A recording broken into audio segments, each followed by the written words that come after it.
Halo kelas 8, how are you today? Ya, bertemu lagi dengan Miss Riris dalam pelajaran IPS dan topik kita hari ini adalah membahas mengenai kedatangan bangsa-bangsa barat ke Indonesia. Nah, jadi hari ini kita mereview kesimpulan dari bagaimana kondisi bangsa Indonesia ketika dijajah oleh bangsa-bangsa asing seperti Belanda dan Jepang. Oke, langsung saja kita mulai. Mari didengarkan baik-baik.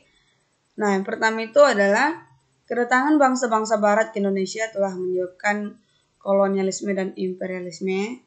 Oke, yang pasti kolonialisme itu adalah penjajahan koloni-koloni, sedangkan imperialisme itu adalah suatu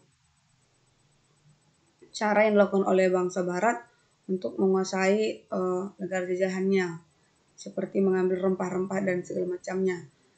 Nah, hidup dalam penjajahan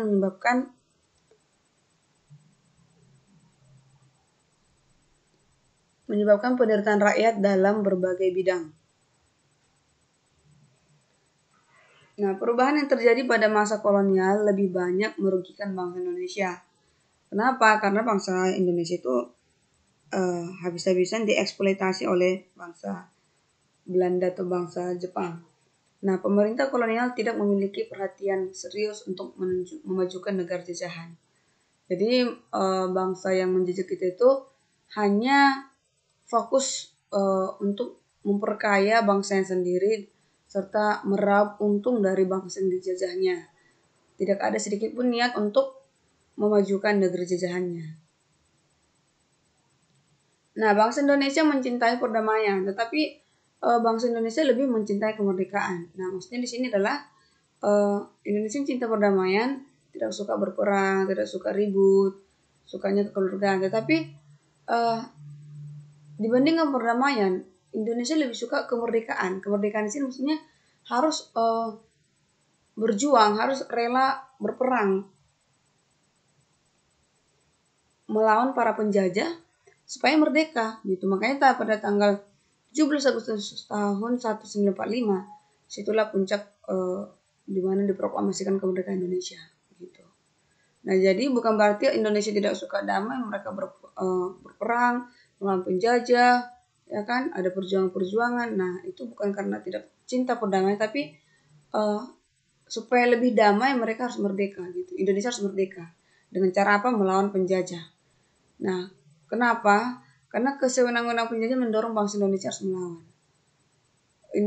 Bangsa penjajah itu suka-sukanya sama bangsa Indonesia, mengambil alih semuanya.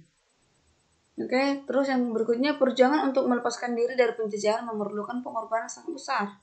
Makanya satu demi satu perlawanan di berbagai daerah dapat dipecahkan penjajah. Gitu. Jadi untuk menjadi seorang bangsa yang merdeka itu harus rela berkorban. Nyawa, harta benda gitu ya. Nah, memasuki abad ke berapa ini? Ya, bangsa Indonesia sadar bahwa salah satu kelemahan perjuangan selama ini adalah berjuang sendiri-sendiri lebih mengandalkan satu pemimpin.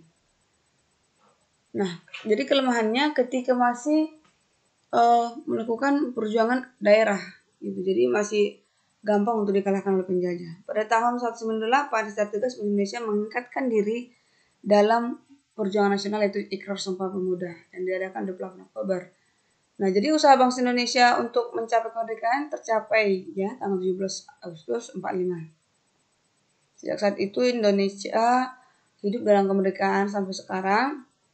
Jadi sepatutnya kalian atau kita sebagai warga negara harus terus berjuang mempertahankan dan mengisi kemerdekaan dan pembangunan untuk mencapai kejayaan bangsa dan negara. Oke, sampai di sini. Ini ada tugas, silakan dikerjakan. Bye-bye.